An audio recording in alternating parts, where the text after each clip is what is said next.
Hey guys, welcome to this video. So today I'm going to be talking things all about productivity. I love talking about productivity because I feel like for studying, there's only so far you can go with learning study tips like flashcards, blurting, whatever. And a lot of revision is down to productivity and also mindset.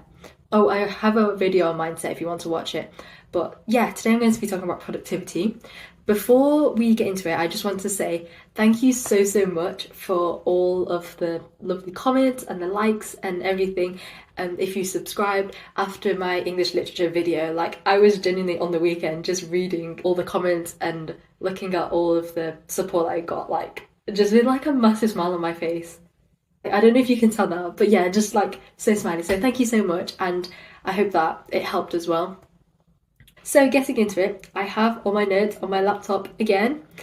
And firstly, I just want to talk about these two principles that are quite big in like the whole productivity thing. So the first one is called the Parkinson's law.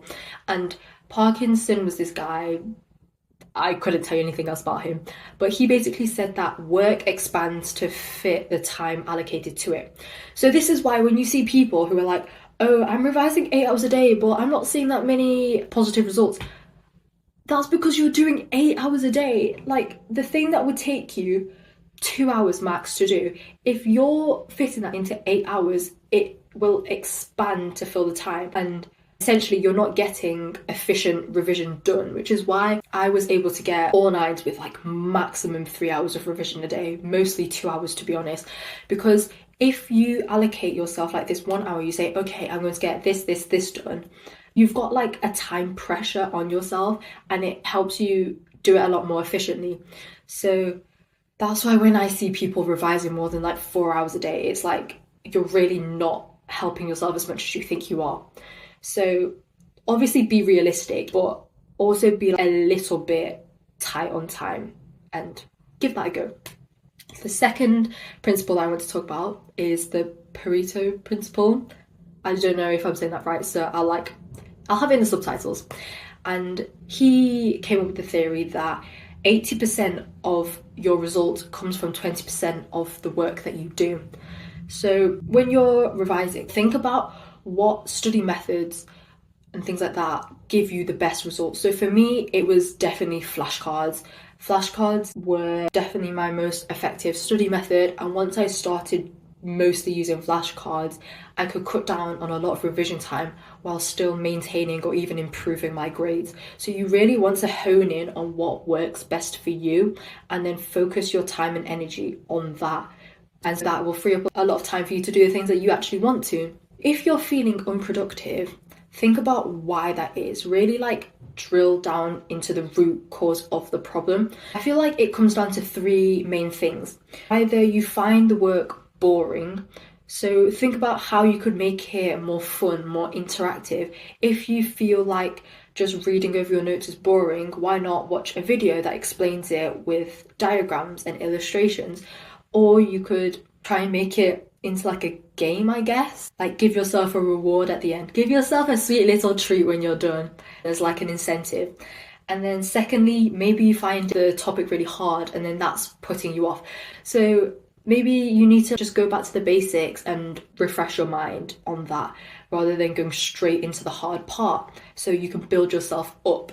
And then thirdly, maybe you find the work that you're doing is too big of a topic and it will take too long. So in that case, break it down into small manageable chunks that you can do in like half an hour slots. Even if you do 5-10 minutes of a topic, that's better than nothing. So you always want to just get started, and I really feel like that's where most of the resistance is.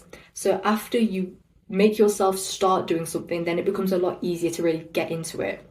Finding your peak productivity time. So you do not need to wake up at 6 o'clock, okay? I really want to stress that. To get all nines, to get whatever grade you want, I'm a firm believer that you do not need to wake up at 6 o'clock. Some people, they do work a lot better in the morning, but you know yourself the best. And so whatever time you work best at, that's still valid. As long as you get enough sleep. Don't work until like 12 o'clock and then get 5 hours of sleep because that's not good. So for me, it was always like 7 till 9 o'clock. And what I do is I would always make sure to free up that time. So if I wanted to hang out with friends, or if I wanted to bake something or read, then I would always make sure to do that in early afternoon, late morning-ish, because that's when I feel like my energy levels and productivity isn't as high compared to like 7 till 9. So yeah, you know yourself, and make sure that you take time out for when you're like your peak productivity. And linking into that, this is something I found out recently, but I feel like it's worked really well for me. So you know how when you sleep, you have that REM cycle where it's 90 minutes. You have a similar thing during the day when you're awake, and it's called your ultradian cycles. I hope I'm saying that right. You have your ultradian cycles, and it says that during the day, as soon as you wake up, you have your 90 minutes of productivity, and then you need a 20-minute break because that's when your body's energy levels drop. Recently, I've been sort of planning my day around this, and like a few days ago, it was so wild. So it was, story time. It was like 10:50, and I was at school doing work, and I just felt so sluggish. I was so tired. My head was like pounding. I was like about to pass out on the tables. That doesn't sound healthy now that I think about it. But I wrote down like the different 90-minute, 20-minute things, and 10:50 was perfectly aligned to when my 20-minute break should have been, like 10:50 to 11:10. So I'd highly recommend when you wake up just sort of writing down like a 90-minute, then a 20-minute, then a 90-minute, then 20-minute, and writing down the specific times to match up with that for the rest of your day until you fall asleep, and seeing if your body's energy levels match that. Within your 90 minutes of productivity, you will need to take breaks. You cannot be working for 90 minutes straight. That's just not sustainable. So the one that's like absolutely massive, Pomodoro technique, that's a 25-minute chunk of working and then a 5-minute break. And so you could fit like 3 of those into a 90-minute cycle. For me, I really liked doing 50 minutes with a 10-minute break, but absolutely go with whatever you feel like works best for you. You don't have to do a multiple of 5 either, but don't give yourself like too much break time. And on your breaks, don't go on your phone. Okay, I know that it's so tempting after you've done your revision. You're feeling like, okay, I'm going to treat myself to 10 minutes of scrolling, but that's really bad because your brain is already like inundated with information. You don't want to then go onto social media and then your brain is then inundated with more information, and it's not the same kind of information, but it is still a lot. You're still like learning about random people's lives and whatever, stuff like that. And also if you're scrolling and then you come across one of those really depressing TikToks or reels, I use Instagram reels, like that's just going to throw you off your game. So when you're on a break, what I like to do is I really like to do cleaning, housewife material. So I'd hoover, or I'd organise my bookshelf, or fold away my clothes, because you are still being productive in a way.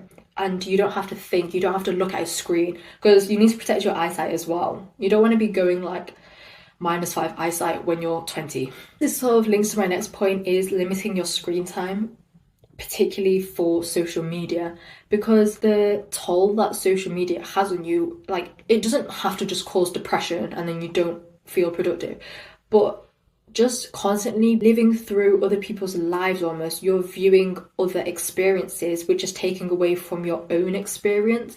And I feel like social media, see, I was telling my brother this analogy because he was addicted to Roblox, so he had to delete it off the iPad. It's like if you threw a pebble into a lake, that pebble is like your screen time. So yeah, it like plops into the water and you think that small amount is representative of your screen time, but that small amount, like the ripples, that's how it actually affects you. Social media takes up so much mental capacity. It affects your emotions, it affects your energy levels. Like scrolling first thing in the morning or before you go to sleep when your brain is particularly receptive to information, that's so damaging. So trying to limit your use of social media, and particularly harmful social media, because I know that when you start seeing sad things and then you sort of get sucked into that almost like an echo chamber, and it's quite hard to get out of it, and it can be so easy and like comfortable almost to identify with that like sad trait and stuff, and then that's going to take a toll on your productivity. Like, you might not see the point in things. So trying to look at more positive things, and also trying to limit the amount of things you see. Okay, because this is your life. You are the main character of your life. You should not be living vicariously through other people's lives. This is your life, okay? So live it to the full extent. Having to-do lists, and then you can tick off things that you do, helps you stay productive. Because when you tick off that box, it feels so good. You get a little hit of dopamine, and it's like healthy dopamine. It's not like when you're scrolling on TikTok dopamine. This is like real dopamine. And also because to-do lists, they help free up brain clutter. You know, when you're sort of telling yourself, remember to do this, this, and it's little tasks, but you keep trying to remember it in your head, or you forget, and then you spend ages trying to remember what it was that you forgot.